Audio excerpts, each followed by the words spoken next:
there's this rush, and then the crushing disappointment, and that emotional roller coaster produces reactions in people that we crave at an almost subconscious level. Welcome to Profoundly Pointless. Our guest this week is Dr. Joshua Grubbs. He's an addiction researcher who specializes in gambling and sex addictions. Like and subscribe if you get a chance. What is addiction, basically? It's not an easy answer. This is one that if you ask someone on the street what is an addiction, I think they might actually be able to come up with a answer more quickly than most psychologists or specialists could, because this is something that's still debated. Now, broadly speaking, when we say addiction, what we tend to mean is a pattern of excessive or compulsive behavior, a behavior that's out of control. Someone feels like they cannot stop, that they try to stop, but they can't, even though that behavior is getting in the way of their lives, it's causing problems.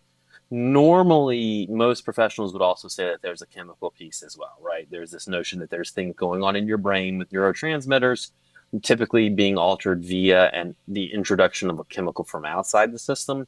But the core of it is this inability to stop despite consequences, despite wanting to stop. Is this something that happens to us kind of over time, or are people like born and imagine you could look at the baby brain and like, yep, that person is going to be addicted to something? Like, are we born this way or do we become this way? So, right, that's getting right at the core of nature versus nurture, which is at the heart of psychology, which we've been fighting about for as long as the field has existed. The answer is yes, right? So genetics are a huge portion. If you are the child of people with addictions, you are more likely to develop that, even if you were, adopted at birth. But environment is a huge factor. So things happen along the way that make it more likely, and then personal decisions as well as societal factors. Someone might have a predisposition to developing an opioid addiction, but never really encounter opioids in daily life because they've never had an accident that left them needing pain medication. So yes, the genetic piece, the being born with it piece is there for some people. But whether or not that leads to addiction is completely based on environment. And there's some people that come from families with no history of addiction whatsoever that then, due to life circumstances, due to things that happen, end up developing one. So it's a little bit of both, and it varies from person to person. So could it be like a situation for me, like I'll use myself as an example. I could be incredibly addicted to, let's use something benign, Nerds candy, but I've never had Nerds candy. And then one day it's just boom, I'm off the rails. In theory, yeah, it certainly could happen. There are, documented cases of people that never had a problem with addiction in their life, get prescribed an opioid, and then it seems like they can never come off of it, right? So that sort of thing. So they get prescribed oxy, and then it just never goes away. So that happens. I mean, that's less likely. More often than not, there's these complex factors, and it's not just one exposure. But there are cases that it is. It seems like that one exposure is enough, and it sets it all off. Do people usually know it? Like, do they know that they're addicted, or do friends and family kind of spot it first? Most in my clinical work, most of the time, yes, they do. There tends to be an awareness. I mean, the consequences become severe enough that and they realize they can't stop even when they want to, right? So often one of the criteria we look for in diagnosing an addiction is, well, have you tried to stop and fail?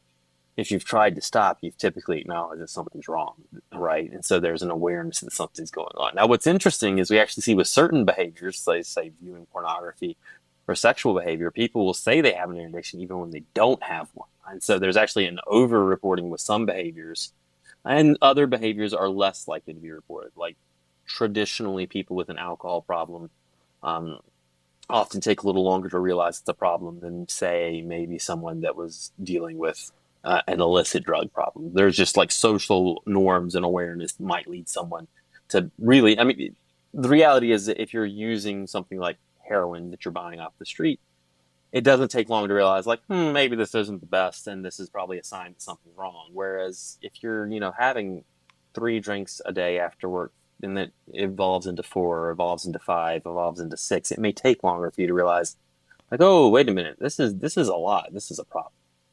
Now, correct me if I'm wrong, but you specialize basically in gambling and sex addiction. Those are Is the areas, yeah.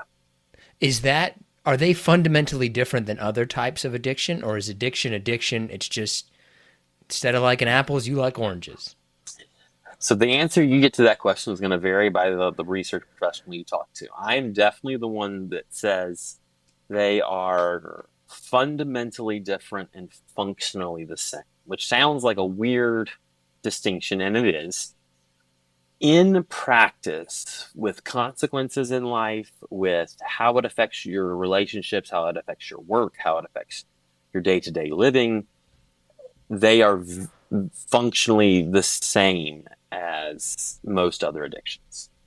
At the end of the day, an out of control behavior pattern that leads your relationships to fall apart, that leads you to get fired from jobs, that leads you to go into debt, that leads you to to do things that are maybe not legal to support it, whether it's heroin or sex or gambling, they're all functionally looking the same. But fundamentally, I think when we really start parsing out what's going on underneath the surface in the brain and in the complex psychological processes leading to it, I think there are some differences. I'm of the opinion that there's maybe a difference between what we would call a compulsive behavior, which would be something like sex or gambling, and a true addiction, which we would say maybe is a substance that you've developed a dependence on. Um, but that's very hotly debated, and so I would say this is my opinion as a scientist and a professional that works in this space, and that you could find five other scientists and professionals that I strongly respect that would absolutely disagree and say no, they're exactly the same. How prevalent, I guess, are gambling and sex addiction, right? So if we're talking about prevalence, so I'll answer gambling first because it's super straightforward. Somewhere between 0.5% and 5% of the population has problems with that. I tend to think it's the best numbers I think are in that 1 to 2% range. So given 100 people, one of them probably has a gambling problem. That is more common than pressing B on your keyboard, but far less common than alcohol, than nicotine. Certainly less common than caffeine. Um, it's the type that, again, if you think about your networks of people, you probably do know someone, whether you know that you know or not. You probably do know someone with the gambling problem. Whereas if you think most of us, we think about our networks of people, we know several people that have substance use issues somewhere along the way. Yeah, Um, yeah. Sex is a lot more complicated, and the reason being is that it's hard to determine what is a dysregulated amount of sex and whether or not someone's self-report is accurate. Here's what I mean by that. When we run nationally representative surveys and I ask, do you think you're addicted to porn? A full 10% of American men will say yes. Um, that is an unbelievably high number. And I'm not trying to dismiss people's concerns, but if 10% of American men had a full blown addiction, a true addiction to porn, we would expect there to be a much larger societal consequences. I mean, when we think about true addictions, we're talking about wages lost, work missed, relationships falling apart, health problems, all of these things. None of those things are currently attached to porn use. So we actually see this phenomena with porn in particular, where people will over-report it based on the fact that they're engaging in a behavior that makes them feel guilty and ashamed, but yet they still do it. And so there's this shame aspect with the sex stuff. And that really complicates it. If I guessed, I would say it's probably around that 1% mark, but I couldn't point to data that proved me right there. That makes sense.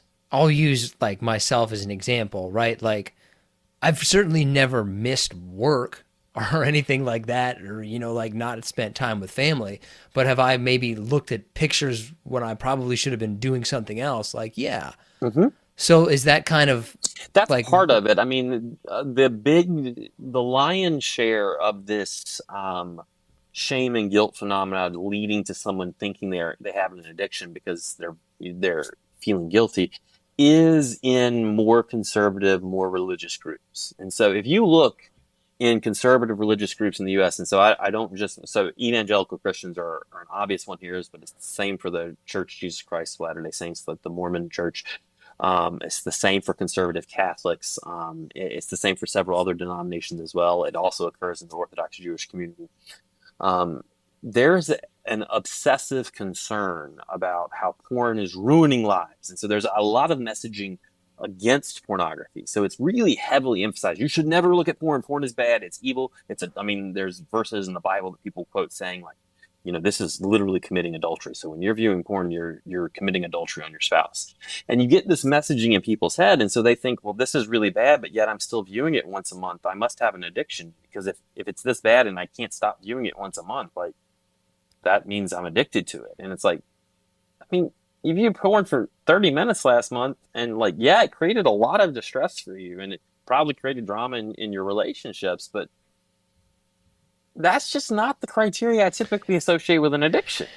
Yeah, that's kind of you and like I would. Okay, so when what point would you say if you looked at like, all right, now this is a problem? Somebody Right. 30 minutes a day, Well, an no, I hour mean, a and day? so it's hugely variable, and it's going to vary on your kind of life circumstances and what's going on. What I would say is, are there objective consequences? So, are you finding yourself, viewing porn when you're at work and it's creating problems? So, I don't mean like, okay, that one time 1 year ago I went to the bathroom with my phone. I mean like, no, at my desk. I mean every day. Um, or you find yourself spending multiple hours per day. So, like, if you're in a situation where you're viewing porn for multiple hours a day and it's getting in the way of work or relationships or self care, like, hey, you haven't showered in 6 days because you've been spending 8 hours a day viewing porn. That's a bad sign. Like, that's not Yeah. healthy, right? But we are looking for those more extreme cases. And what the more common presentation is someone who might go 5 or 6 days a week without viewing, but then it's literally all weekend long, completely binge, not engaged in any relationships whatsoever, just almost every waking moment. And again, these are extreme examples, but those are the types of examples that we see in therapy, that show up in some of the treatment studies as well, of people that it's objectively ruining their life. I mean, and that sounds like a weird criteria to put out there, but I mean, that's what it is. Is it actually really creating major problems in your life? Not your guilt about it, not your thoughts about it, but your actual behavior. Is that creating the problem? If the answer is it's the actual behavior, then that's a sign that something's going on that we probably want to work with. It reminds me kind of like I went to journalism school, so it comes from that, right? Like the definition of obscenity is like I can't tell you what it is, but I know it as soon as I see it. Yeah, it's a former Chief Justice of the Supreme Court that actually said that about Oh. obscenities in porn. We quoted in some of our papers of like defining porn is really hard. Defining obscenity is hard, but you know it when you see it. Addiction, I mean, there are, right, we use criteria like, persistent patterns of dysregulation, but there's so much subjectivity in it, about what impairment looks like. So if you told me, well, I'm an adult content creator, so I watch porn for 3 hours a day to get ideas, and I produce porn for 2 hours a day. Yeah, I actually enjoy that because that's who I am. I'm not going to tell that person that they have an addiction, even though they're spending 5 hours a day engaging with the porn, right? Because it's a different context. But the person that says, "Yeah, I'm spending a couple minutes here or there, but then I go on these 8 hour binges, and like I got fired for doing that at work, or I don't spend time with any of my friends anymore because every free moment I want to go do porn." That's a more concerning sign. And more, it's easier with interpersonal sexual behavior. If you tell me like, yes, I'm constantly hooking up with strangers, having unsafe sex. I cannot stop no matter what I try. I've had 8 sexual partners last week. Don't remember who any of them were, and it was all unsafe and unprotected. I'm going to be concerned. And if you told me the same story and you're still being safe and protected, I'll be less concerned, actually. But again, there's this, when there's interpersonal sexual stuff, it's a little easier to pick up on than with, say, porn, because we all have individual private sexual behaviors that getting norms for are a little harder to establish. I would imagine it's hard to get people to tell you the truth. It is, but not for the reason that you think it is. So most people are like, "Oh, I bet you people lie because they don't want to share about their sex life." It's actually not typically that. It's the issue for getting the truth from people is that our own perceptions of our behavior shape what we see about ourselves. So you'll have people. We see this. It's actually pretty well documented with the people that game too much. So people that think they're addicted to games, if you actually measure how much time they're spending on games, and then ask them how much time they spend on games, they will over-report. They'll pick numbers that are sometimes twice, 3 times as high as what they actually spent. So there's this feeling something's wrong, so they inflate it. And then the flip side, people thinking no, nothing's wrong, and so they downplay it. And so our self perception, and this is actually true of all addictions. There's this notion sometimes in addiction therapy that, oh, you can't trust what your client says, they're going to lie to you. That's not what it is. Clients, people with addictions, people without addictions, we're not often very insightful about ourselves. And our worldviews, our beliefs, our behaviors, our relationships, what we had for breakfast that morning can all influence in that moment what we recall of our own behaviors. And it changes what we say to the people in front of us. So, yeah, it's hard to get honest reports, but I tell when I'm training new therapists, I tell them, you're not interested with therapy is not always about the objective truth. It's about their experience of their lives and getting to an experience of their life that's more positive, that works for them. And so maybe that what they're telling you isn't entirely accurate, but it is what they think is accurate. So Is that is that because I mean, are they in any way kind of, I don't know what the right phrase is, self-deflecting, like they're not, they know what the truth is but they won't admit it, or just that we as a some, people are just bad at yeah, this? absolutely. Sometimes that happens. Sometimes people are trying to hide and self-deflecting and are being dishonest with themselves. Uh, I couldn't put a proportion on it, but I would say I think it's probably more common that we just kind of lack insight. And so there are points in therapy as a therapist where I'm trying to push a client to say, okay, if we really do an honest inventory of ourselves right now, I think you're going to come up with a different answer. But more often than not, it's, about reframing what's going on so that they can arrive. So it's not challenging them to be honest with themselves. It's challenging them to think about it differently, which will then lead to a different conclusion, which sounds like a small difference, but it is actually a pretty dramatic difference in the room with how we're approaching things. So when you look at like sex addiction, is it more prevalent amongst men, women? Undoubtedly, men, among people that self-identify as having sex addiction, that seek treatment for sex addiction, men are more common, and typically it's heterosexual men, despite the fact that bisexual, gay men who have sex with men are actually typically much more sexually active and having more sexual encounters in their daily lives. It's typically heterosexual men that are identifying as having a sex addiction. How come? Why is that? Why would that be? It I gets guess why into would it be? So there's huge number of variables that go into play. One of the big ones is that same thing I was talking about with morality and shame and guilt and beliefs. Um, Disproportionately, the men who are dealing with conservative sexual values and feeling like they're violating are going to be men that identify as heterosexual, right? If you're in a conservative religious group that says that viewing porn is evil, chances are you're also in a conservative religious group that says being anything other than heterosexual is evil. So part of it is they're heterosexual by identification because that's all they're allowed. So that's one factor.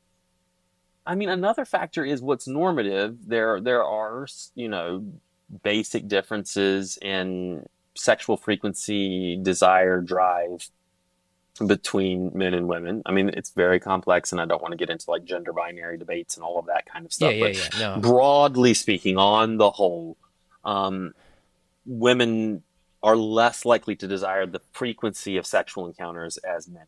There's societal reasons for that. Whether or not they're biological is a separate debate. And so heterosexual men are less likely to have partners that want sex as frequently as they are. And so there's a mismatch of desire. So one of the most common things you see in heterosexual marriages is desire mismatch, right? Where man wants more sex than woman. And instead of, working this throughout with compromise or therapy or conversations, man turns to porn and then he feels like he's viewing porn all the time. And it turns into this vicious cycle of, I'm not getting the sex I want, so I'm viewing porn, but I can't stop viewing porn. And when I try to stop viewing porn, I couldn't. Therefore, it just gets this kind of spiral effect, where these, again, all of these things, like it's hard to talk about it like casually because there's so many different individual and then cultural variables that come into play. And I can imagine a counterpoint for everything that I'm saying, but on the whole, we see heterosexual men reporting it more, and it seems to be a combination of desire mismatch leading to other behaviors, and then the conservative sexual values. for gambling addictions, Mm-hmm. right? Like, is it? I guess what are they addicted to? So there's variability depending on the game of preference. In some case, some studies actually indicate it's an addiction to the ambiguity and the chance aspect of it. So what we actually have seen in repeated neurological studies and cue reactivity studies, they're just different paradigms that we use. People seem to be more attached not to the win, but to that moment right before they know whether it's a win or a near miss. So imagine on a traditional, so slots are really complicated. Imagine on a more traditional slot setup, you got your 3, 4, 7, whatever it is, rows, spinning, right? And they hit in order. And whether it's a digital slot or the old school traditional ones, they don't all stop at the same time. They stop one by one. So there's this build of like, all right, I got this one logo showed up, this one fruit in the old school slot machines. And the second one just hit the same. And there's this building anticipation, like, ooh, what's going to be next? And then the third one hits just the same. And you're just waiting on that fourth one. And in that brief moment, there's this heightening of, I mean, everything inside. Like adrenaline kind of starts to pump. There's a lot of other kind of neurochemicals getting involved, bringing your attention into this moment, really tying you into what's about to hit next, what's going to be that last one. And what we find is that the arousal level actually hits the hardest when you get, 3, 4, whatever it is in a row, and the last one misses than when the last one hits. There's that near miss phenomena where there's this rush and then the crushing disappointment, and that emotional roller coaster produces reactions in people that we crave at an almost subconscious level. Now, yes, everyone loves winning, but if you won every time, it wouldn't be gambling, right? Like that's people aren't so workaholism is not an actual addiction, right? You aren't addicted to going to work and making sure you get that paycheck every time. Like that's not a thing. It's the uncertainty piece that seems to activate something. Now there's theories about this. A lot of people go back to evolutionary psychology and say that we're wired to seek uncertainty because uncertainty has the chance of better payoffs. I'm not entirely convinced by that argument, but there is something to be said for humans like uncertainty, even when we say that we don't. We like a little bit of ambiguity. We like surprises. And it seems to be that same process there.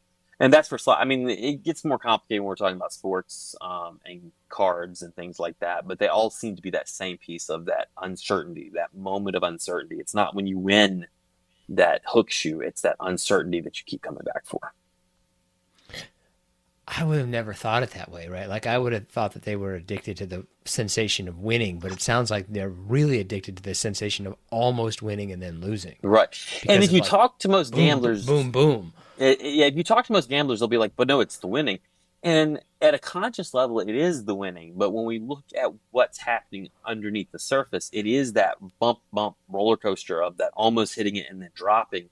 And then that makes the win even that much sweeter, right? Because you've gotten that ride the roller coaster up and drop, ride the roller, and then finally it hits, and it's like yes.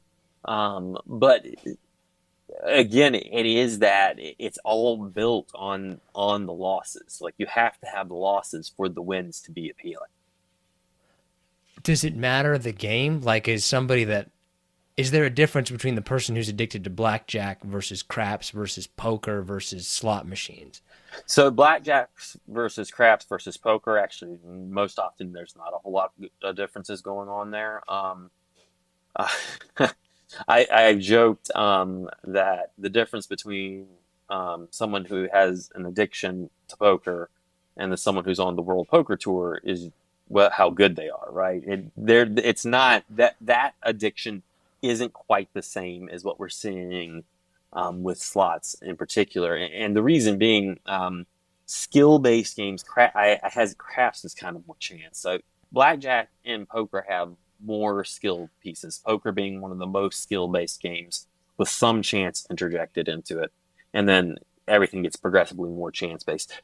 Those type of people that develop those problems, it's typically a complicated picture based less on the inherently appealing nature of the game and more on what they're using the game to mean for themselves. Slots,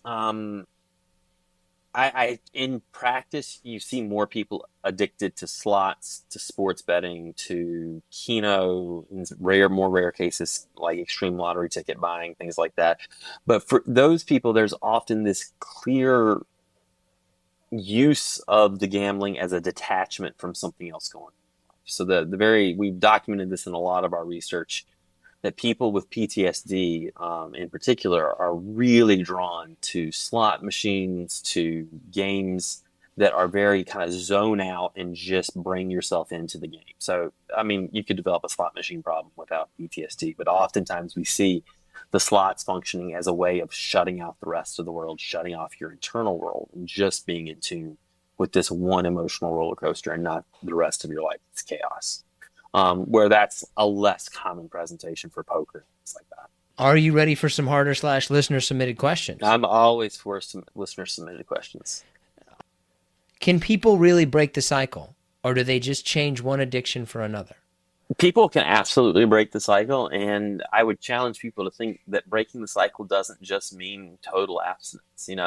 If someone in college was drinking 6, 7 drinks a day, living in a perpetual state of hungover to drunk, and couldn't stop when they wanted, but then come to a point through either intervention or personal decision that they drink once or twice a month, that's breaking the cycle, right? That's breaking a cycle of what looks like an addictive behavior, even if they're not abstinent, even if because they've chosen to do things in a way that's safe. There's this notion in addiction treatment of harm reduction. Anything you do that makes you safer and more likely to wake up tomorrow, even in the midst of your addiction, that's breaking part of the cycle. And so, yes, absolutely. And I see people that go through recovery for one substance and never pick another one up. And yes, I see people the other way too, that just seem to transfer one to the other.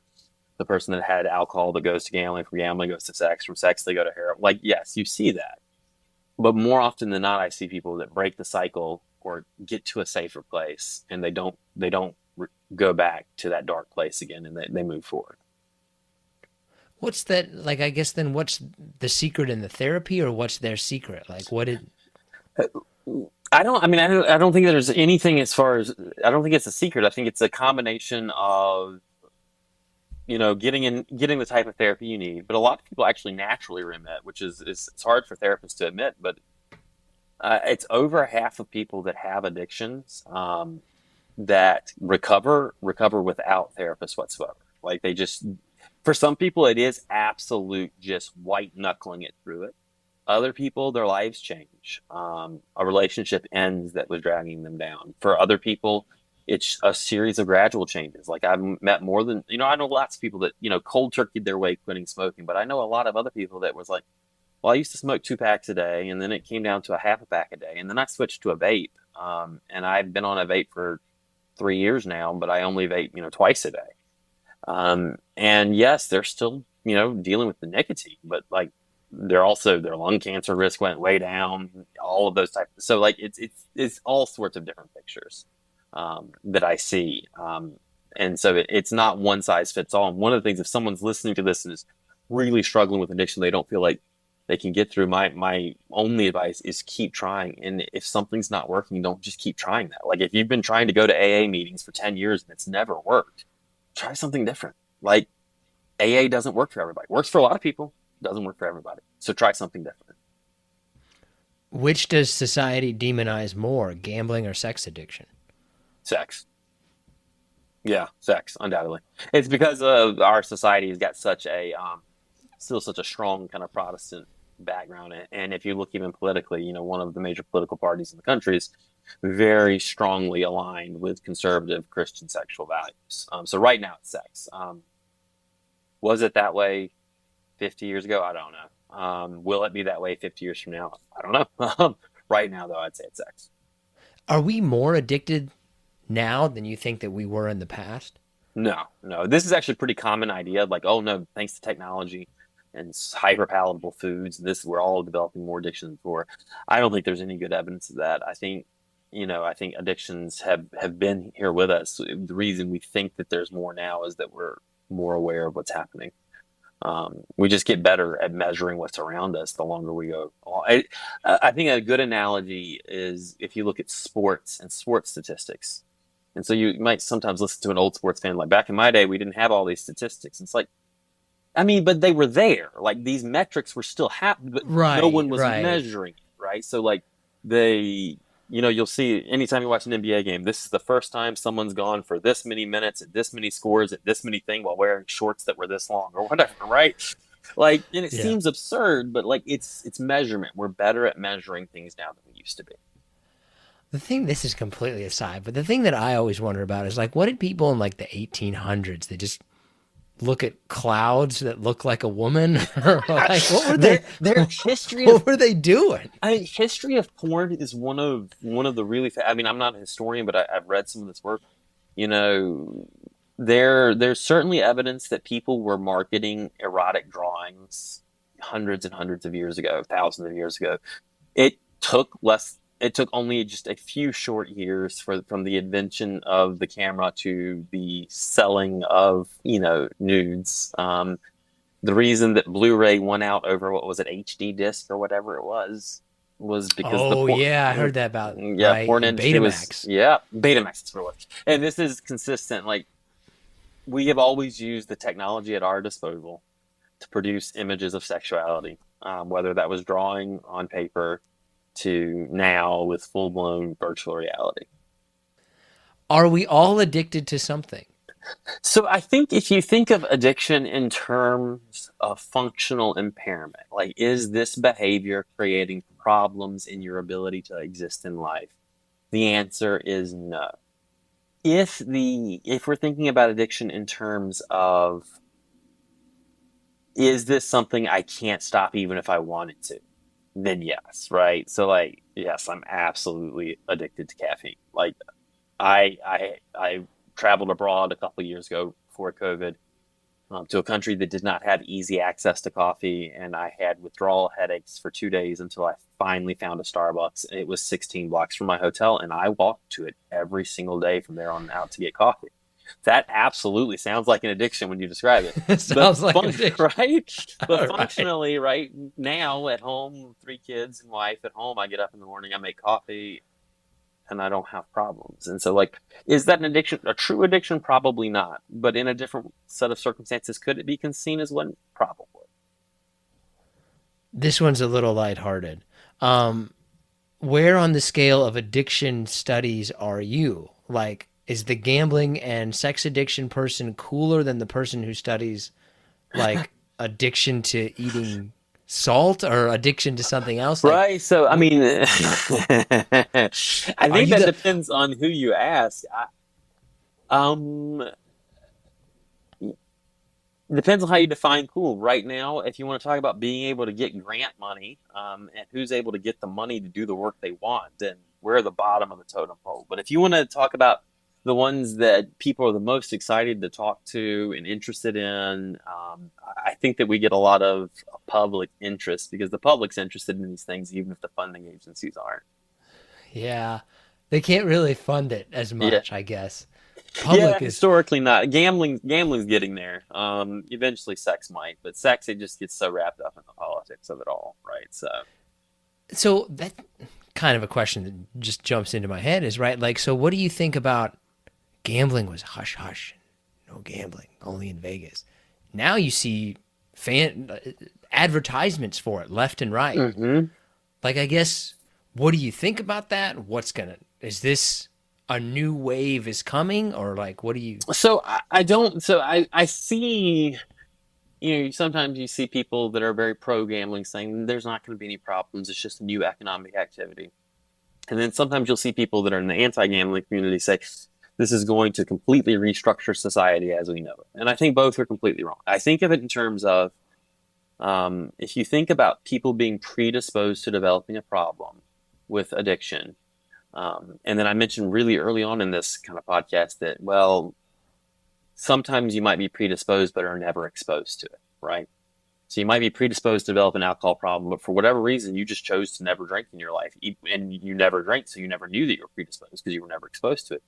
I think gambling is going to be like that. I think more people that would have never developed a problem will, but I don't think we're talking about some massive epidemic. I think we're talking if the prevalence rate is 1% now, maybe the prevalence rate goes to 2% now. That's an absolute doubling in the number of people that have gambling addictions, which is a very big deal. But it's also not like some rampant disease wrecking all of society. And so it's this kind of nuanced view. But I do think more people will develop problems that don't have it. And I think it won't be as bad as some people are afraid that it is.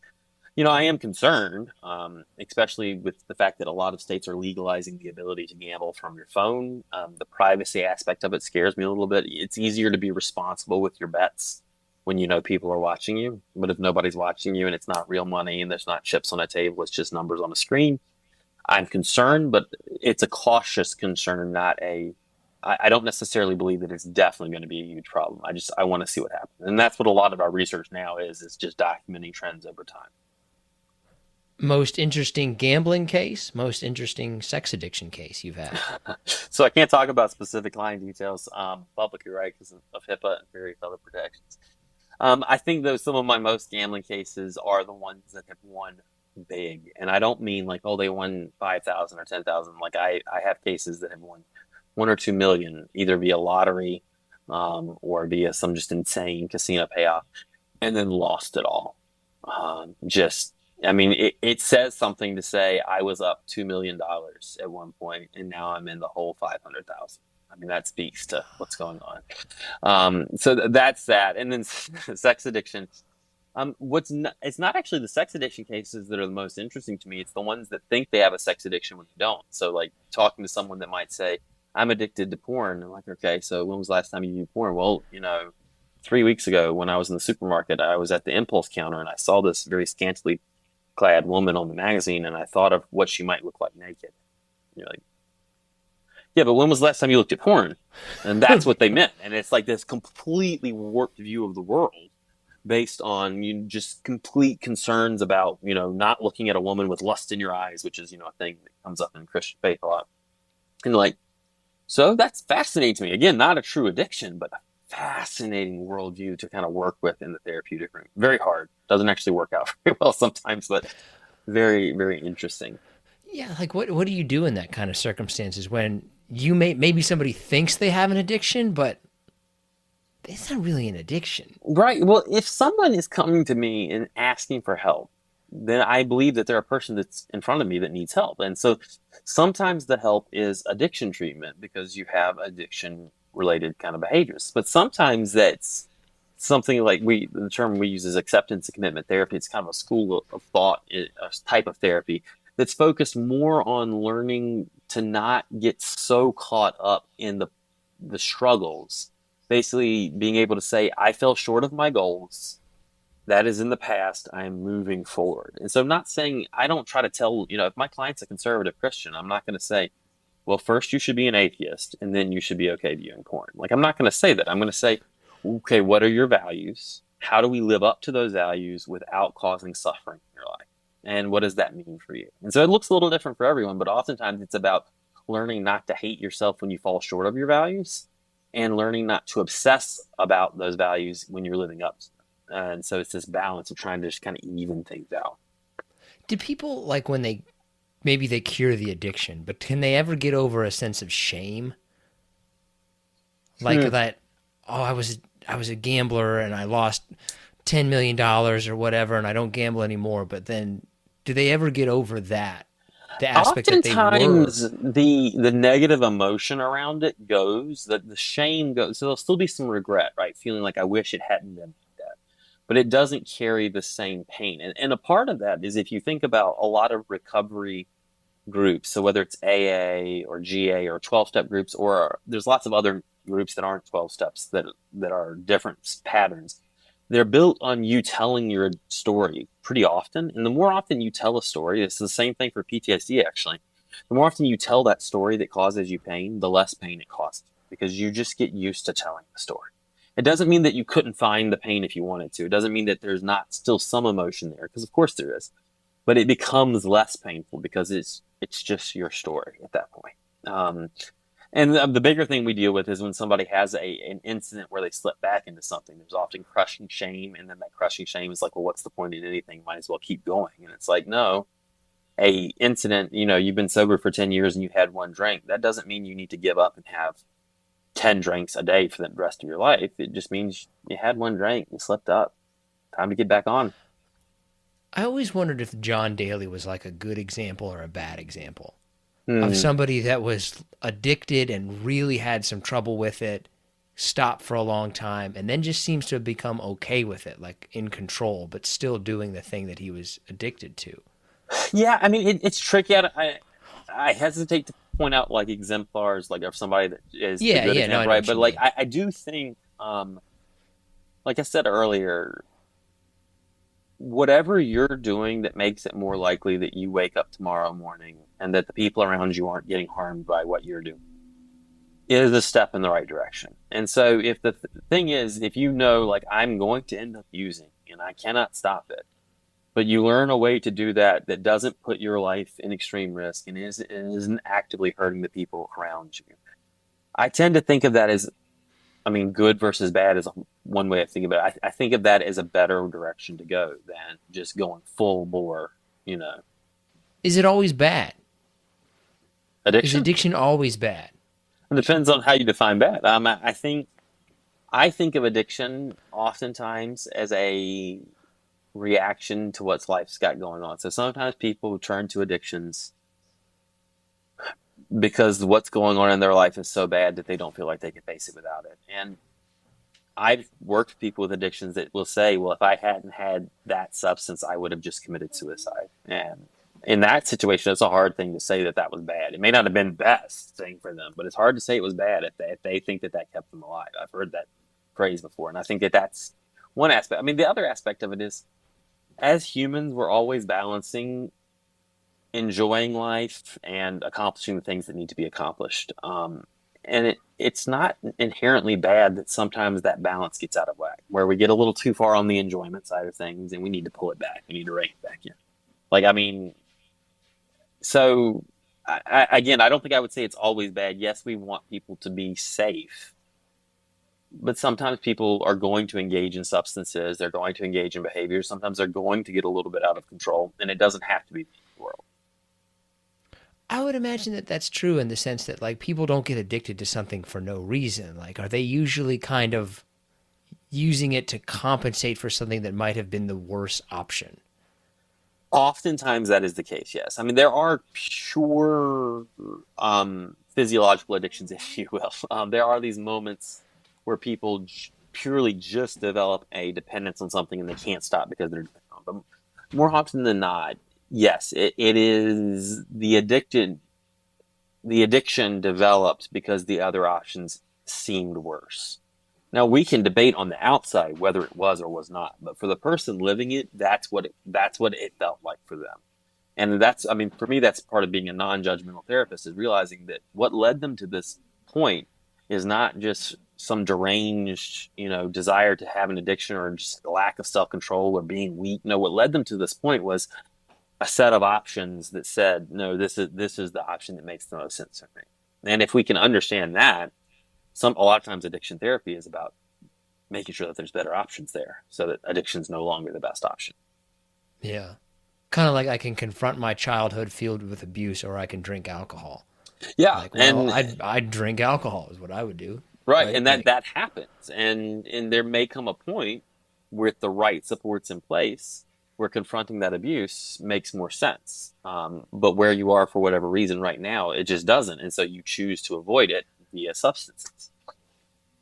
um, that's pretty much all the questions we Okay. got, man. Is there anything that you think we missed, or No, no, I how can think I people kind of learn more about you and Yeah, if you that you're stuff? interested, if you're ever interested in learning more about me, you can always find me. I'm on Twitter at Joshua Grubbs PhD.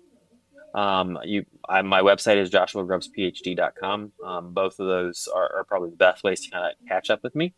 But I'm always happy to hear from folks if people have questions. I do get a lot of emails. I can't promise I'll respond to everything, but I do try. And again, I'm pretty active on social media as well. What's the most addictive thing that you think? Like, ooh, man, whew, people get into that and it is just tough. I was gonna say caffeine. No, it's not caffeine. Right now, I'm trying to decide if I think this is objectively true or if it's just because of where we kind of are societally. I mean, I tend to think opioids is pretty darn so like the heroin, fentanyl, carfentanil, that kind of escalate, which all have their purposes medically, but any human being, if you gave them a daily dose of an opioid for 2 weeks, they will be dependent on it at the end of the 2 weeks. Now, some people will fight through the withdrawals, but it's a very easy addiction to create. I think it's the easiest addiction to create that we've seen. I had some questions that I was going to ask you, but instead, whenever we do one of these beginning of the month episodes, are you just basically ignoring everything that I say until you can get to candle of the month? I am pretty excited about this month's. I mean, I'm always excited, but I did some extra research on this one, and I haven't actually bought it yet. But it was recommended to me by two people, so that's good enough for me. So I'm going to throw it out Wait there. a minute. You're going to put forward to the people as your candle of the month a candle that you have not actually used? You're going to stake your reputation on somebody else's word.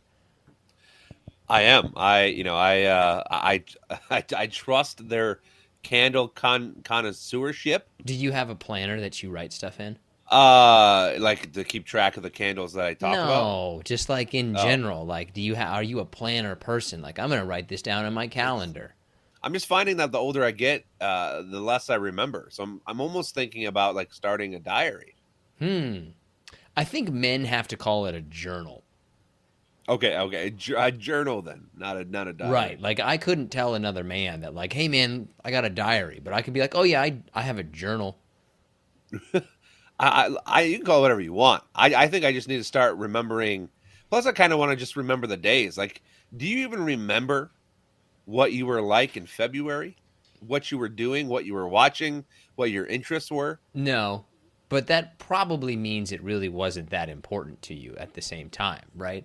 I call it a memory of a day journal. I'm actually going to class it up and I'm going to go all the way to memoir. But I keep it and I write down memories. I've never actually looked back through it, though. How long have you been doing it for? Oh, it might be 10 years. Oh, wow. Yeah, that's not the answer you thought. Right? You thought you were gonna get hit with like 6 months or like a year, but no, I hit you with like, hey man, I've been doing it. I thought I actually thought you were gonna turn it into a my mom joke. I didn't know you were being serious. No, I mean I've been doing it for 10 years, but I've been doing your mom for 20. Oh man. What do you think the first entry in my memoir is gonna be? Man, that was good. Better than the last 30 times. What do you think your first chapter of your memoir would actually be like? Ooh. I think you'd have to be the basic theme of your life. Whatever the basic theme of your life would be. Like, what do you think is the basic theme of your life? Like the overall character arc of John Shaw. That he's a good person. You are actually a good person. I would have to give that. Like, It, I envision like the first chapter being told from another person's perspective about how I impacted their life. That's how I would envision mine. so then, wait, autobiography is when you write it. A biography Yeah. is when someone else writes it. I always get those confused. I feel like there's a third one that's like a dual by as told to or something like that. Anyway, nobody's that interested in that. Okay, do you No. think that your perception of yourself is the same way that other people see you? Or would you be surprised to hear how people around you would describe you? Yeah, I would be absolutely surprised, and I say that uh, because I think just as people we don't value ourselves very much. Like for all I know, I could be the best part of a dozen people's days, just me being at work or whatever, or waking up next to my wife. Or the worst? That's a lie, or the worst. Um, Do you yeah, do you know for a fact if there are people out there that can't stand you? for a fact, no. You're with 90% plus confidence. Like, I'm pretty sure this person hates me. Yeah, I can't. I mean, well, no, yeah. There's what's funny is that it's probably the people that you would think are actually supposed to be the closest to you that I would think oftentimes hate you the most. Oh, you mean like people that you have to associate with a lot? Yeah, I think you really have to Yeah, kind of be in consistent contact with somebody to truly dislike them. yeah. I would say probably the max of two people that probably legitimately hate me. I can think of one for sure that hates me. I can't think of a second. I'm probably like on the list of a couple of people, but not Every time in life that anyone's ever said something like that to me, you remember Billy Madison? not personally. I remember the movie.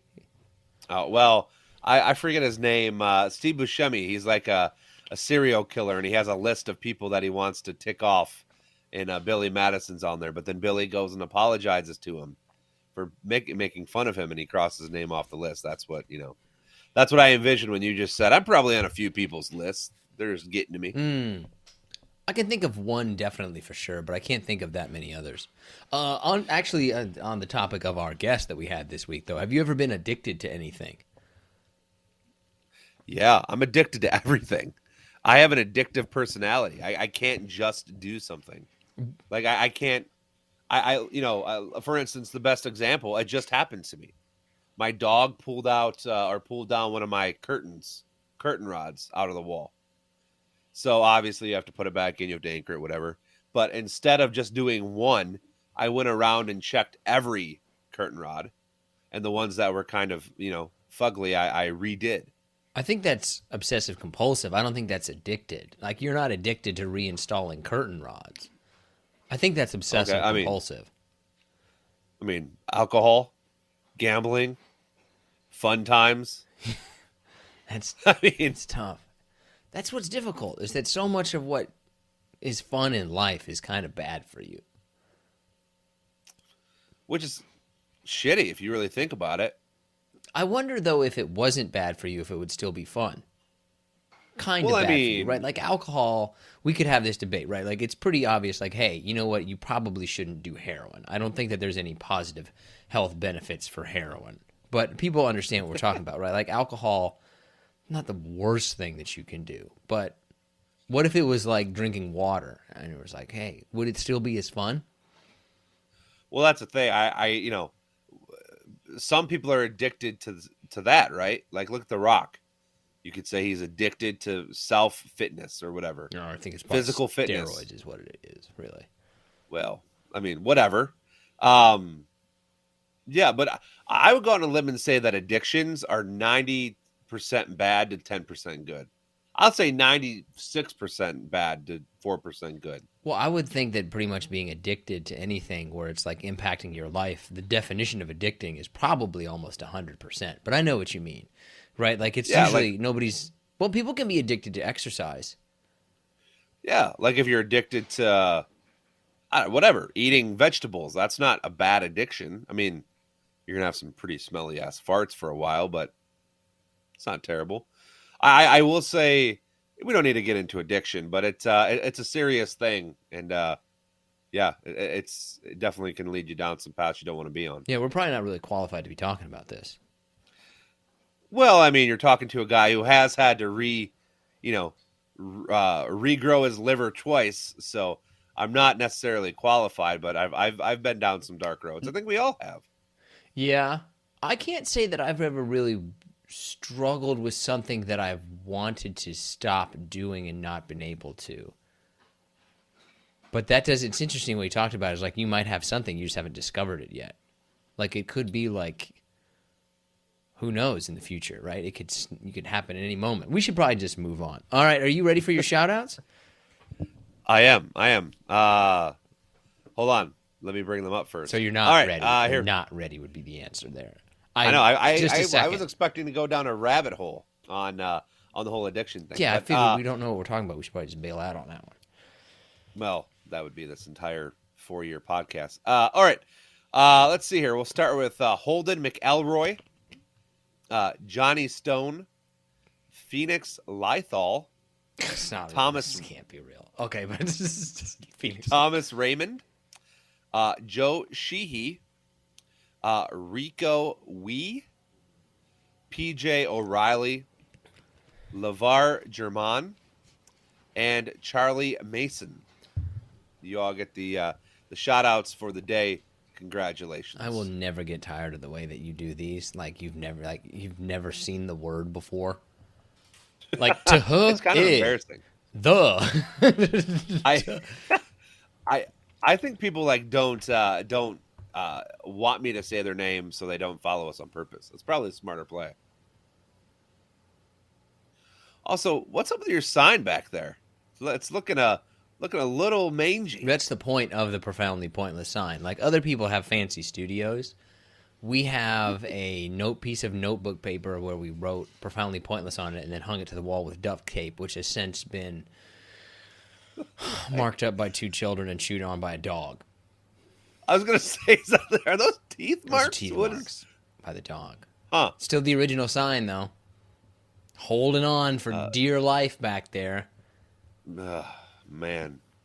Well, once I get my studio back, which update on my basement, it's only half fucked up, but it should be done before Christmas. So it's only been 5 months in the making. But here we are. Christmas of this year or Christmas 2023?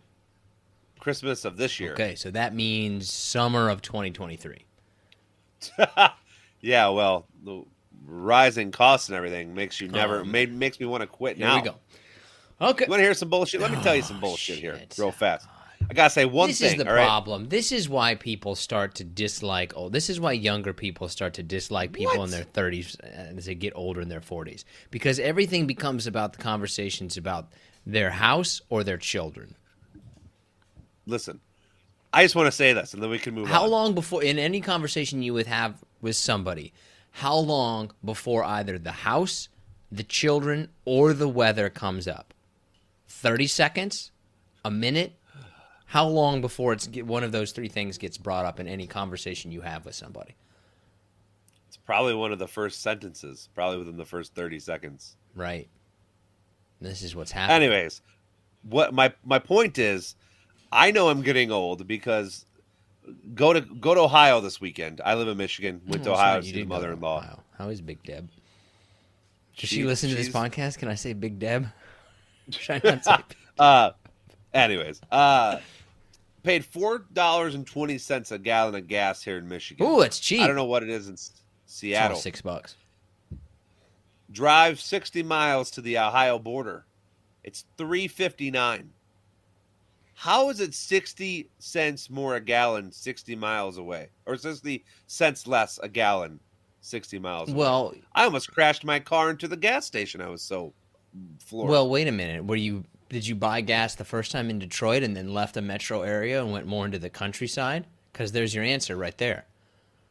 Well, I mean, we were near Toledo. I mean, it's not Toledo and metropolis, Detroit, right? Okay. But it was $3.50, 60, 79 everywhere in Ohio. I think gas is always insane. generally cheaper in the Midwest and away from bigger cities. Stupid. It's stupid. Anyways, that's my rant. That's all. I'm not going to even get into the car drama I had this past week. Hear it because it's your fault, Yeah. and we know it's your fault. So let's just move to the point where we realize it's your fault.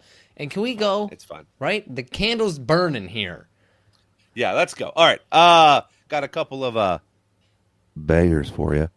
Crushed ice, cubed ice, or ball ice. What's your favorite kind of ice cream? I'm never the kind of person that likes ball ice. That is too fancy for me. Give me cubed if I'm having some sort of a drink that is in a glass. But if it is a plastic cup, then I'm going to go crushed ice. Okay. All right. I'm always going cubed ice, and then ball ice is nice, kind of fancy. Crushed ice is probably my least favorite. So, but if you naturally. have a drink, this is what I would say is the hard and fast rule. If you have a drink in a plastic cup that is 32 ounces or more, you have to go with crushed ice. Especially if it's carbonated. guess I'm trying to think back. I don't even remember the last time I had a 32-ounce drink. Okay. Like what are you getting? A big gulp? Yeah, dude, get a big gulp. Big gulp. If it is a big gulp, and the definition of a big gulp is 32 ounces or more up to a 64, then you gotta go with crushed ice. Can you think about how Big much gulps, liquid fellas? 64 ounces of something is? Like, Yeah. that should be. I'm not going into this whole thing about like sugar taxes and all that kind of stuff, but 64 Yes. ounces of a drink, like, that is kind of ridiculous. I need 2 liters of this right now on my desk. Is a little bit like 64 ounces of Mountain Dew. All right, let's pump the brakes on that a little bit. Yeah, but I mean, also there's been studies that like it's really like 20 ounces of actual pop. The rest is carbonated water or water. So really, you're just getting crap. Yeah, but still, I mean, 64 ounces is a lot. It's a lot of liquid, right? Nobody's drinking 64 ounces of water, I'll tell you that. They're not. They're not the unhealthy bastards. I don't think I've had water in a Um, week. I can go a week without drinking just straight water. So what are you drinking? Basically a combination of like pop or chocolate milk, How are you a grown ass Crystal man? Light, fruit punch. Not very well, man. It's not going well. All Anyways, right? all right. Second question here. Would you rather have fugly toes, or fugly fingers, or fugly teeth? Oh, fugly toes, You have man. to You live got to with go with one. the thing that people see the least, right? So you go toes. Oh, man. Toes, then fingers, then teeth. But I feel like when people see your toes, and if they're fugly, they When remember have you that more ever than looked at things. another man's toes? I mean, I kind of. I mean, I'm weird, so I kind of make it a habit to look at people's toes. If What? What the?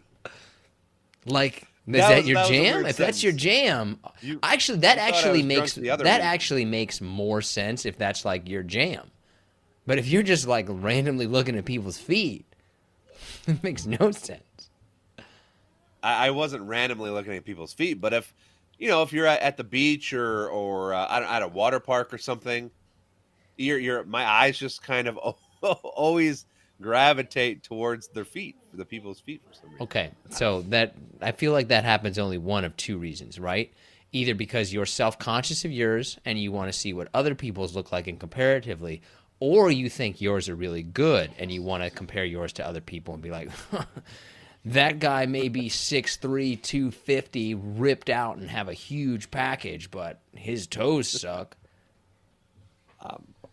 I think I have pretty exquisite toes. I'm not gonna lie to you. Okay, now we've identified that source of. But I have fantastic calves, and I don't look at people's calves. Actually, I do now that I think about it. I think it's just human. Like we think we have something that's superior, so then we look at everyone else's that You got to isn't. validate yourself. I got you. Okay. All right. All right. All right. All right. All right, we'll knock this one out quick here. So on our Ask People to Vote Twitter Oh, poll, so when other people get to contribute to the show, we're going to get that one out of the way fast so you can get to your candle of the month. That is rude. why are you? Come on, You're man. the one that said it. I didn't. I respect the people. The people voted Yeah. on this, and they want to hear what we're going to say about it, and you just dismiss it so you can talk about your candles. Oh man, you You got nothing on that, man. Touche. You God I got damn it. nothing. All right, so let's talk. So obviously, there's cheating all over the place, every profession, everywhere. Sports, life, Wall Street, it doesn't matter. But could you imagine cheating at a walleye fish tournament? Could you imagine getting caught stuffing fish with lead weights and other little fishes to try to make your fish heavier to win? And then imagine the fallout from all your angry fishermen when they find out that you were trying to cheat. Yeah, I mean, I can. That sounds like. I mean, is there money involved? Because then, yeah.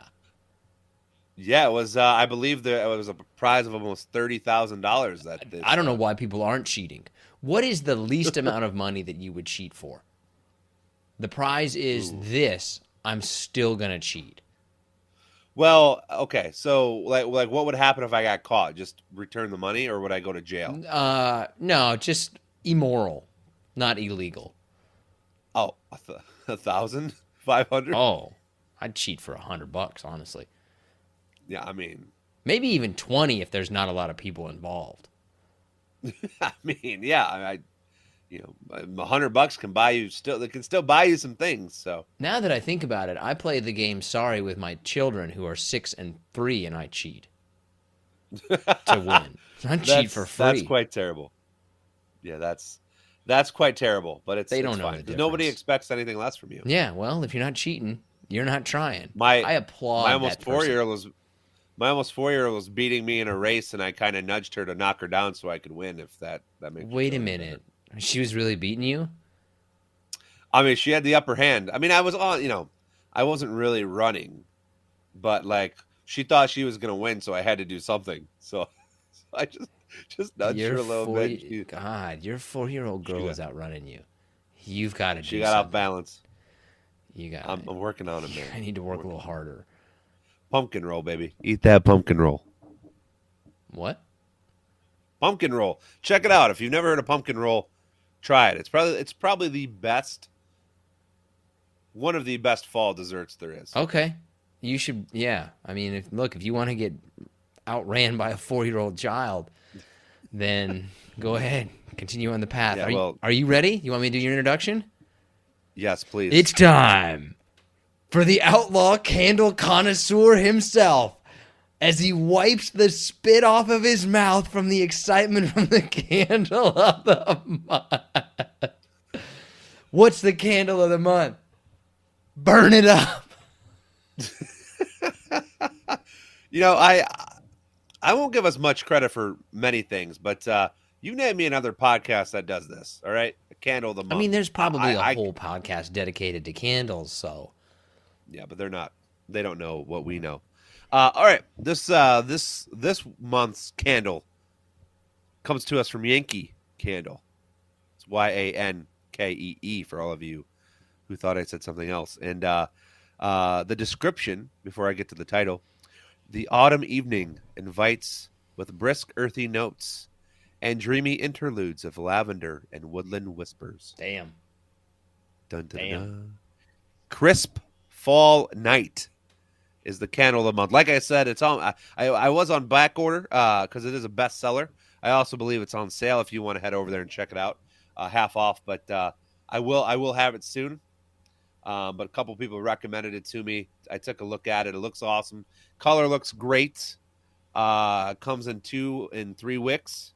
Obviously, I'm always gonna recommend the more wicks. Right, more wicks. Can't yeah, go wrong with more wicks. check it out.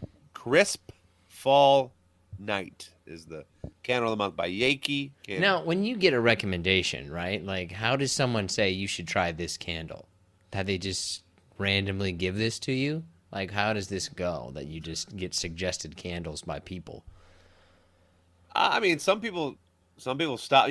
One of these people actually, their husband listens to us, and happened a while back to tell her about that I do a candle thing, and she's a big candle person, and we were just talking the other day about life, and the podcast got brought up, and she was like, "Oh, you're still doing the candle thing." I'm like, "Yeah," and then she, so the word has gotten out there, and I don't accept any money from these companies. I don't. Well, they're not offering it. So, but if they did, I'm sure you certainly would.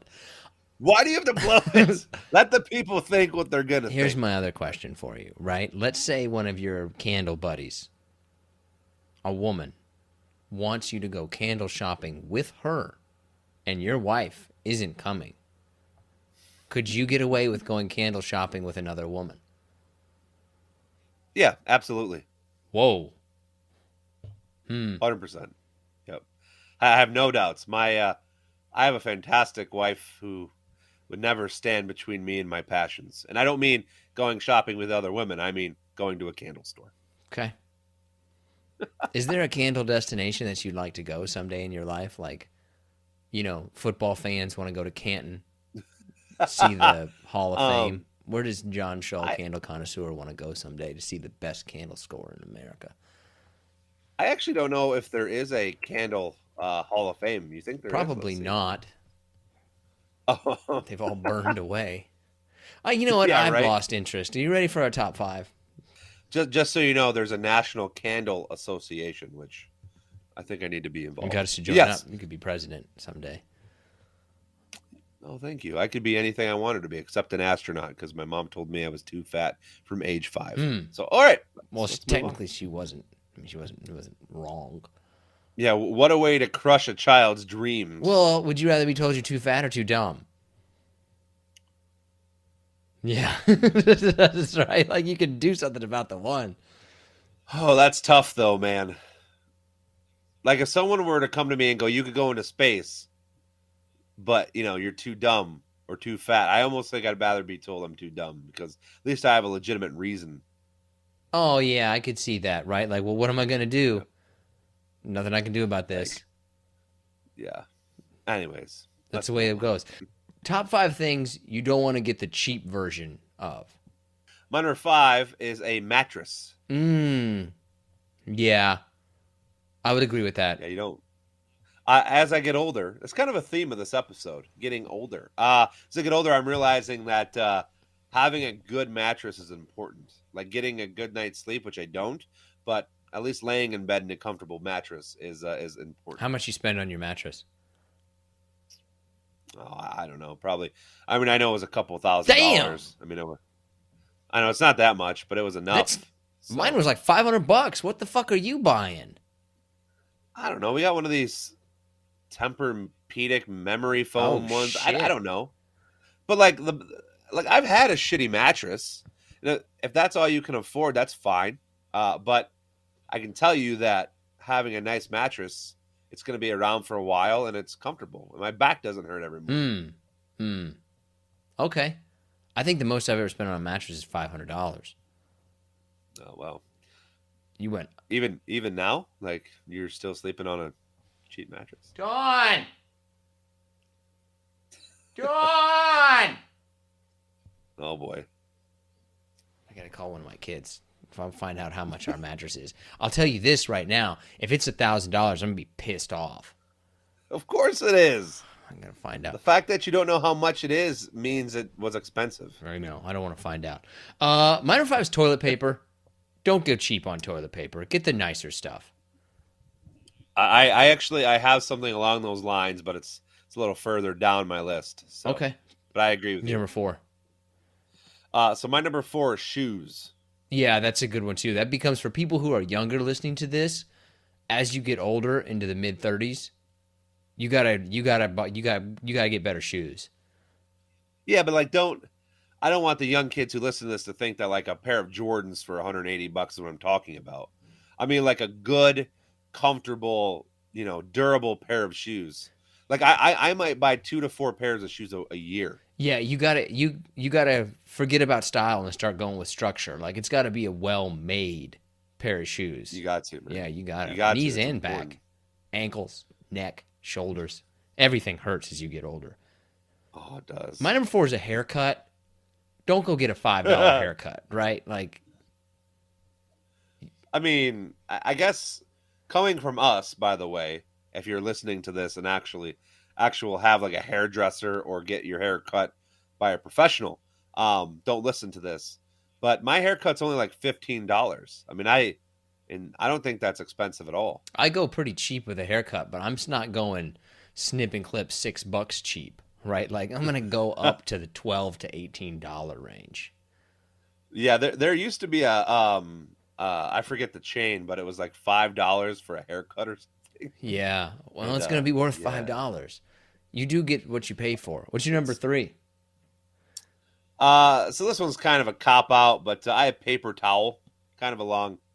It's not toilet paper because I feel like toilet paper you can suffer through, but paper towel, man, if you have the cheap stuff that just rips in your hand or like isn't absorbent, it's the worst effing crap out there. Do you actually use one sheet of paper towel when you're cleaning something? Never, and I'm the worst. Like that's probably the one thing I need to get better at.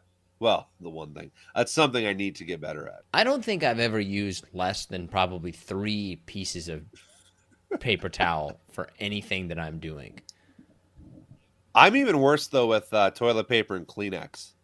I go to grab a tissue, I'm grabbing like 6. Oh, I'll grab one Kleenex, but if it comes to toilet paper, I'm probably 5 or 6 things deep before I even Okay. think that I'm protected.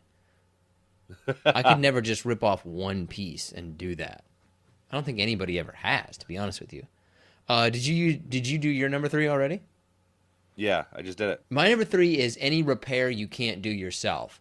Like if you're getting estimates for roofing or electrical work or auto mechanics, don't go with the cheapest one, right? Like if you've got an estimate for a roof and there's a bunch of people at 10 grand and somebody says, I'll do it for 5, you should probably go ahead and get that 10 grand one. Yeah, that was going to be my number one, but I'm changing it now not to reflect it being on both lists. But that's obviously smart. I'll say that's smarter than better. My number two is you need a good set of tires. Oh, that is a good one. I didn't think about Yeah, that. Yeah, yeah. you don't want to go cheap on tires. Yeah, you definitely do not want to go cheap. I did that one year, and my tire blew out, and thank God I wasn't driving at the time because I'd been drinking, and who knows what would have happened. That's good. Yeah, okay. I've had tire blowout on the road. That's not a fun No. thing to have happen to you. Uh, my number two, I put parachute, but I would say that anything that kind of protects your life, like don't buy the cheapest helmet or medical equipment. Like get the nicer version of it.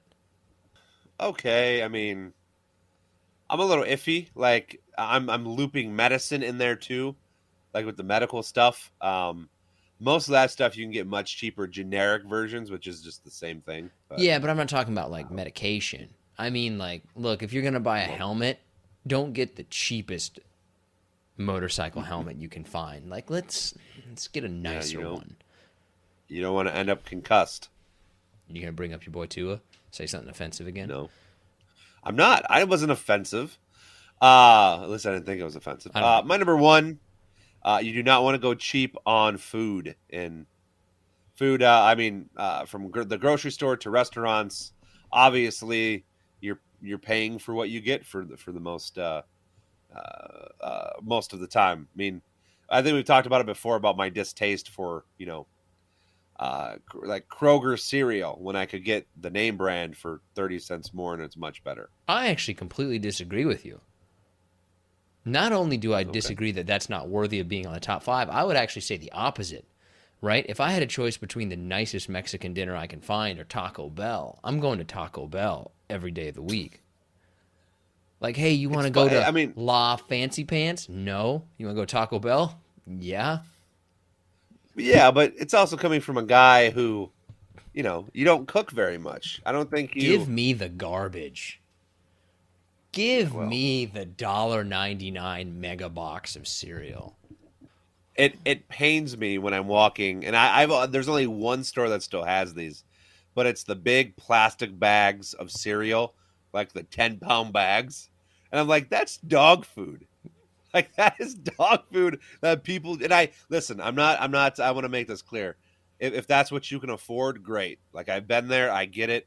I'm not picking on anybody if that's what they can afford. But man, if I have a choice over things you should not buy cheap, uh, uh, it's food, and that goes into that category. My number one is condoms,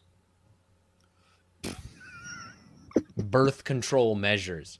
Don't go cheap when it comes to birth control measures, men or women. Get the That's what. right. Like if it's $1.99 for a 6 pack, let's go ahead and get the nicer ones. I don't really have. I'm not really well versed in condoms, so I guess I'm gonna defer That's everything why you to got you. 2 kids. So, well, um, hmm. I don't even know. I'm sure that what did they make like value condoms? I don't even know anymore. I mean, my wife and I have been married for 10 years. No, wait, that's not true. Yeah, We've been together for 11 years, so you know your boy. yeah, like like Raw dog in it. I mean, listen, more power to you. Yeah, I'm not sure if I would like walk into that aisle if I would even you have like the $22.99 box and then a $4.99 box. It'd be real hard to turn down the $4.99 box. I would be real easy to turn down the $4.99 box, right? Like, you're doing this for a reason. You should probably make that investment, and go ahead and like bump that dollar up a little bit, right? I'm not saying you got to get the $30 lambskin special, but let's not get the $2.99 value pack sponsored by, like, I don't know, somebody like Nick Cannon and his 15 kids, right? Like, that's. I mean, or I'm sure we all saw that viral picture of the reporter in Hurricane Ian that used a condom as a mic cover. That was a classy use of a cheap condom, I hope. Yeah, I would think that somebody and her boss would be having a conversation with her. What's in your honorable mention? I actually have a lot. I don't. You know what? I don't really have that much. I guess I don't have. I don't think anything outside the realm of kind of what you touched on. So, what's on your honorable? Insurance. You should get decent insurance, right? If you're going to do it, get the right stuff. Romance. Don't go cheap when it comes to romance. Wait, okay, no, elaborate. When you mean romance, do you mean like strippers? Well, really anything fun. in that regard, right? Okay. Like, I don't care All if right. it's something for your wife, your girlfriend, your significant other, a prostitute. Don't go cheap, right? That's a good one. Prostitutes. Yeah, you don't want. Go Listen, up, young men spend and women. more on that one. Yeah, yeah. Just you know what? Don't waste your time on taking them out to dinner. But yes, everything else, don't spend up. Eye protection. Okay. They're just your eyes. Don't worry about it.